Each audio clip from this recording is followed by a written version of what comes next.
Thank you for joining us today, Eric and Paul. We are with Reverend Eric Sarwar, who has his THM from Calvin Institute there in Grand Rapids, and we're also really excited that you're getting ready to defend your PhD dissertation from Fuller Theological Seminary.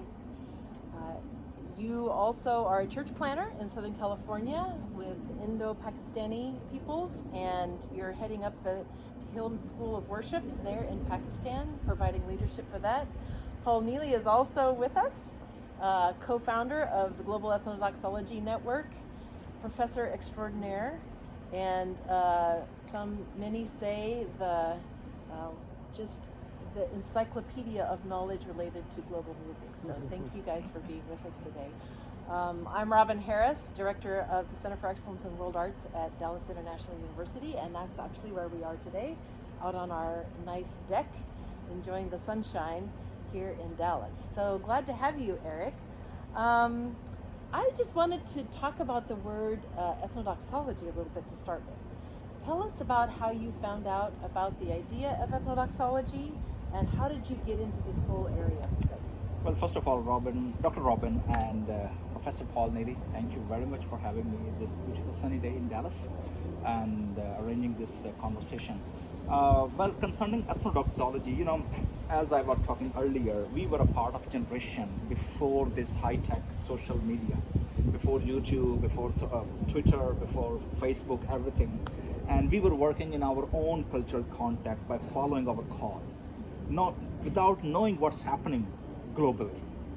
And that was kind of a burden which I have since I'm trained in Indian classical music, and then starting my ministry as a Roman Catholic choir boy, having all liturgical, high liturgical 5 years, and then invited by the Pentecostal church, totally two different streams, and a contemporary praise and worship from liturgical to contemporary.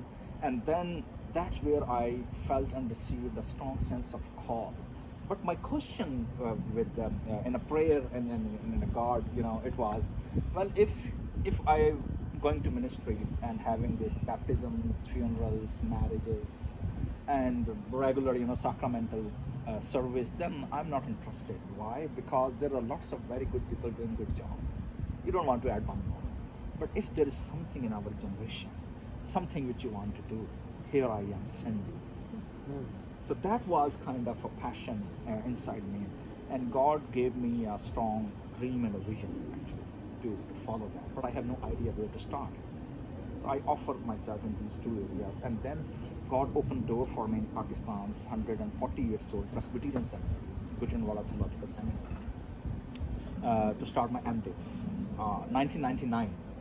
And so that was the time, and over there, still my first year, nothing, but my interest was, since I'm Punjabi Psalms, Psalter was the basic book. So I was reading and then leading worship and all this. Year 2000, that was my second year, when I read a magazine, Frontier Mission. Wow, all of us read that magazine. So Frontier Mission, with this huge title on the front page with African ladies dancing, and the topic ethnodoxology, ethnomusicology, and then Roberta King's interview inside that page. So can you believe that? That was like a transforming moment, a curtain lifted moment. Wow. That God says, and I go, this is it. This is what you have done to do. Mission Frontiers, there you have it. So that's how that interview, and the same year that was Roberta King she joined Fuller as a prof, year 2000. I received in Gujranwala Seminary somewhere that magazine, and never knew that God, after 20 years, I will be under her wings to finishing my PhD. This is how God's Spirit works, Wow.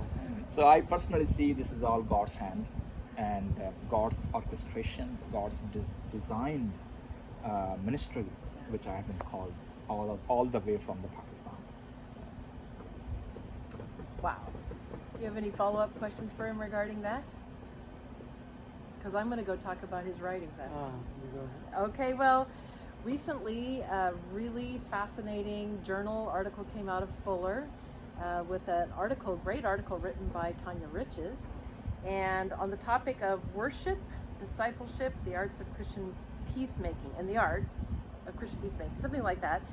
You responded with talk about orthopathy, orthodoxy, and orthopraxy. What would you like to say to people about those things? That's interesting because when Matthew Crable, James Crable's son, Yes. so when he approached me to responding to that, and especially this mega church, and as I mentioned earlier, I have an experience right away from the high liturgical Roman Catholic to the contemporary Pentecostal church worship. So I know what he's asking and talking about. Right. But context is different.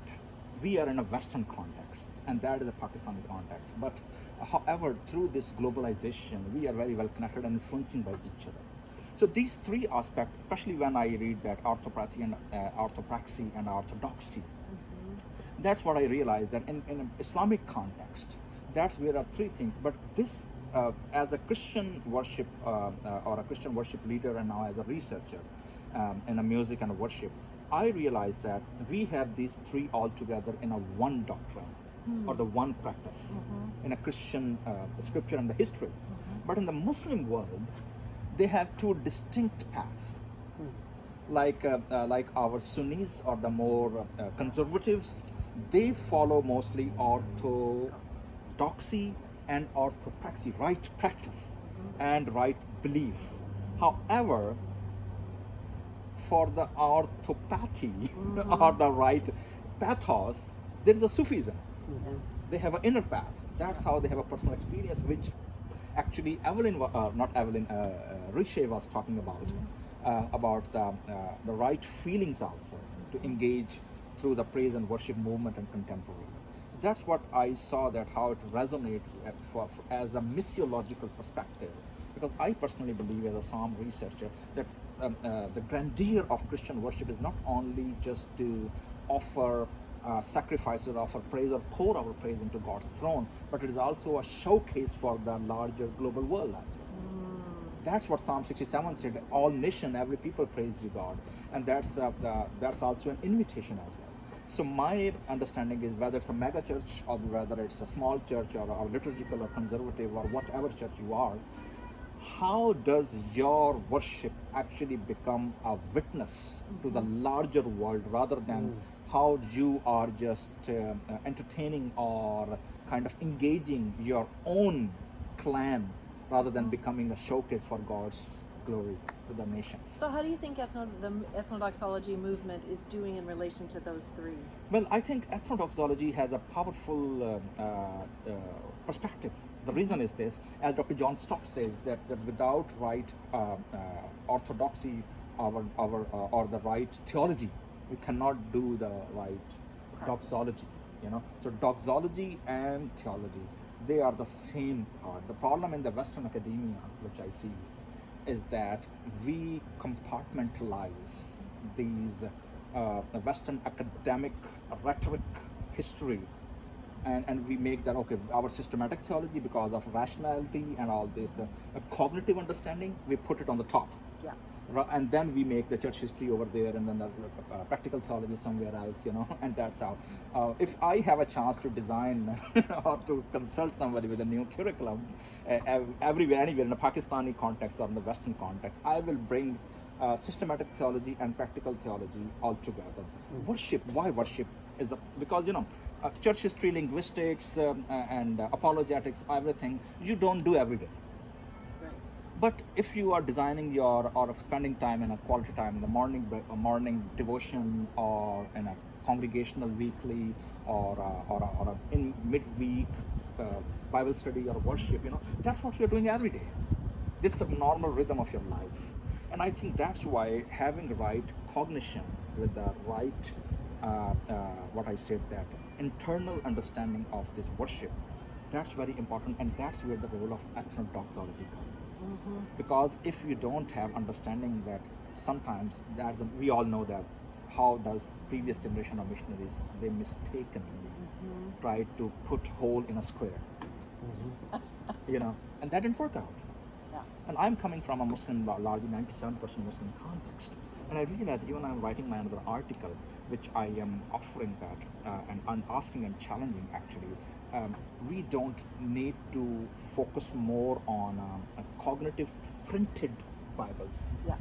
We need more oral and cultural aspect, which is more like acting and singing and writing and painting, all this stuff.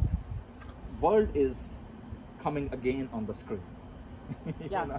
You actually talked about that in your article, in your response to Tanya Rich's. In fact, I wrote down this quote: "The significance of oral culture to Islam was neglected by Western missionaries as they attempted to engage Muslims with written Yes. and literary texts." Yes. So you feel like that was a mistake that can be rectified now? That was not a mistake. I would not say that was a mistake. That was an initial understanding because of the Reformation and the printing press. Because they thought that wherever they are going, because that worked in their context, so that will be done to any context without understanding the ground reality and the cultural context. So Islam or the Muslim world is predominantly 65 to 70% oral culture. Even the Quran recitation, the modes, everything, even the word Quran is not written manuscript. The word Quran is qiraat, what you recite. That was the Islamic histories also. Because the first oral qiraat came, the manuscript was written after that. So we need to understand that when we are engaging with the Muslim world especially, because I'm talking about my context, so we need to understand that voice is the chief art, not calligraphy or the pen art. Pen came later, first came the voice. Okay. So that's why this is very important, in my view, to having this. That's great. Thanks.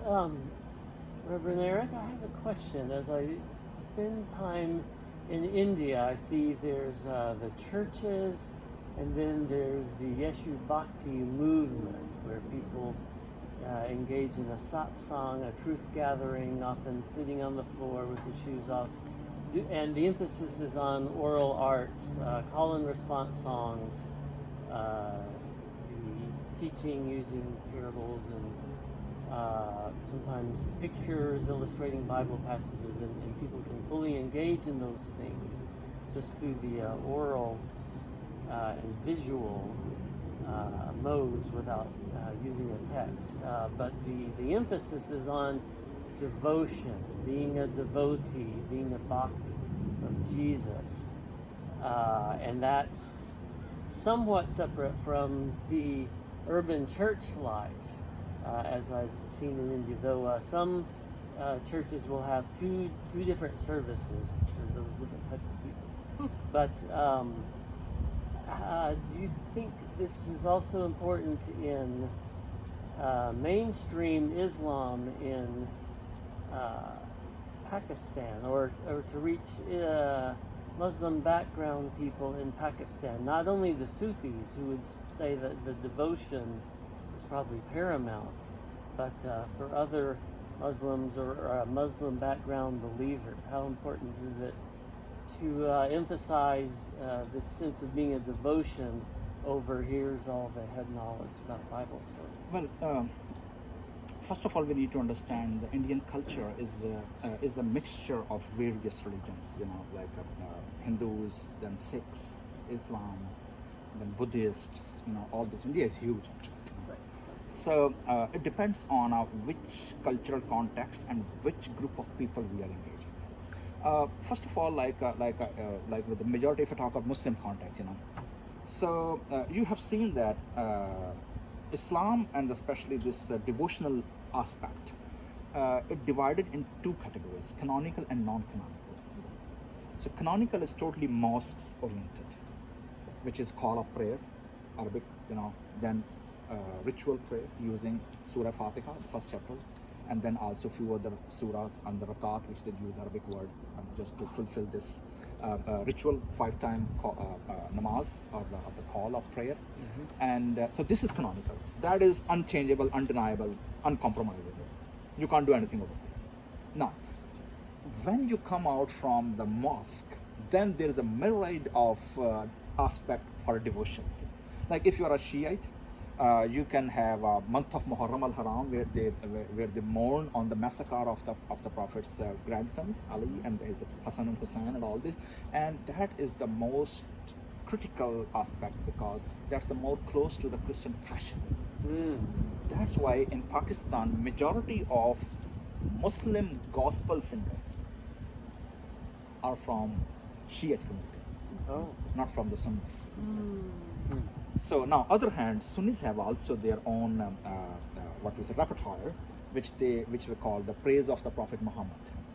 So that's what they focus mostly on the character and the life, and sometimes they even exaggerate a lot, you know. But anyway, this is how they deal with that. The birthday of the Prophet, Maulid, they celebrate, and then also in the praise of the Prophet. Then when the Hajj came, when especially the Ramadan came. So Ramadan is a month when the huge amount of music being consumed by the Muslim majority world. So that's how. And even when I was in Pakistan for my field research, I hired once I was near the seaside. I was visiting somewhere and I coming back and hired a call Uber, you know, over there. And the Uber was a beard guy, and he was playing. In Pakistan, there was a very famous band in my early teens, Vital Sign they call it. So Vital Sign band, they were very famous. But one of their main vocalists, he converted to totally, you know, conservative and very hardcore singing. And he took beard, left all musical field and everything, and totally he's then even he bring back in the industry, but not as a pop singer, as a nasheed singer. You did a paper on that. See, and he came back, and then but the most for me most interesting part was they were using the same harmonized part of the Western style. Even they were singing the praise of the Prophet. So I realized that there's a harmonized, there's the Western instruments and everything. They're using the same tools and the same methodology of composing and doing. But they were the important thing in Pakistani context or Indian context is not the what tool you are using. The important thing is what content you are delivering. Focus on content. Focus on the content.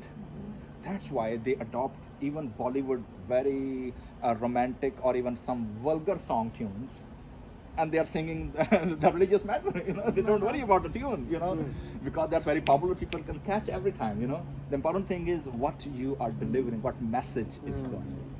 So that's still. Well, this is for the Muslim majority. Oh yes. Okay. Yeah, even in India, even Indian Muslim. You know, there's a large amount of Muslim living in India. So that is also there. In Pakistan also there. Like I give you one example. That sounds like ethnodoxology. That's what we're talking about. So there was interestingly, there was one very famous Indian song that was 1970s, very famous Indian song. It was a 10 beat, and that song was I'll sing that actually. That was a 10 beat, very very classical type, and they said actually that.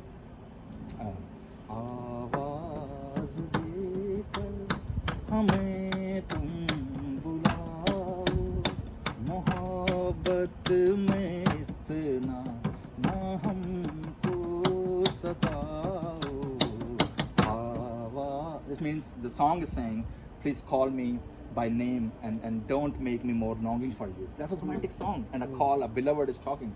And a decade ago, one of the very famous Pakistani Colloquial, he adopted that same melody, and then he sang a prayer, the same melody what he was singing. He said, "Dua mangta hoon, ata mangta hoon, ilahi main tujhse dua mang." So it was saying that I pray to you, I beg to you, God, give me strength and healing. So you see that how the ishq majazi, I'm using now two terms, how the ishq, you know, word ishq is a divine love, you know, yeah. Name of Paul's band. Yes. So the ishq majazi means your love, deep love with a human being. Majaz means a person who is going to be dying. How ishq majaz is reflect ishq hakiki. Hakiki means hakika word, hakikat means the true love.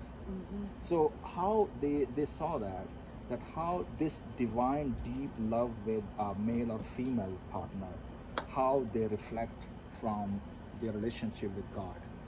And so that's how they relate. That's what ethnodoxology we're talking about. How they adopt local tunes and famous tunes even.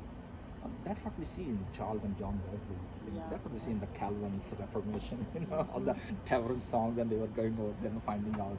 So that's everywhere. You know, we have to actually accept that. So please tell us what would be your desire for people who are studying this intersection of Islamic, Christian, this dialogue, interreligious dialogue. What would your desire be? Let's just leave our listeners with that. Well, in my dissertation, actually, I have mentioned 3C engagement from past 14 centuries with the world of Islam, which was colloquium, which I used that word colloquium because of the first-hand encounter in a different area, in a cultural, then in a theological, then a translation, and all this stuff when Islam came to Middle East. That was first wave of first C colloquium. The second wave was colonial. Yeah. That was brutal. The third wave came with the colonial. That was even more brutal. Okay. So these 3C waves, which we see in the Muslim-Christian relationship concerning, I propose and I encourage those who are watching and students of this path.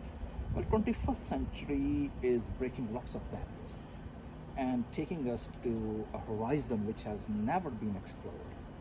In my opinion, I would propose that all the people, those who are interested in this field, you need to unlearn first you have learned previously, and then relearn what are the cultural and creative aspects. Don't repeat these previous 3C approaches. You don't need to do that. That's not a time for that now. And we are living in a world which is more, now there are myriad of and the bulk of information about each and every faith on the internet on your fingertips. You don't need particular scholar to know about it until you belong to some particular school of thought. And then when you realize that, so I personally believe that, which I read, I think it was Gibb or someone, I'm not recalling proper name, but he says that the previous history was the century of rhetoric, and this century is a century of artists. Yes. That's what I mentioned in my article also. So 21st century is a century of art and artists. Church and theological curricula, they need to revisit and redesign their strategies in 21st century, especially now in the post-COVID and pandemic era, that how technology and art, they both can serve and expand God's kingdom in a way which never ever has been explored or engaged. That is what my call. And through Psalms, especially in the Muslim world, because that has never been explored, and now we are offering, and also with the other ethnodoxology, ethnomusicology, all this creative and artist approach, you will see the huge difference. That's what you already mentioned, that rather than cognitive and printing approach, take more creative and more, more emotive approach. And that will be helpful. Muslim world is very emotional, they are very emotive. So. That's great. Thank you so much for your thoughts. I hope that people will ponder those and implement them in their lives. Thank you, Paul, for being with us. We really appreciate all that both of you have done in that area of ethnodoxology and interreligious dialogue. God bless you. Thank you very much, Dr. Robin and Paul, for joining and having me here in Dallas.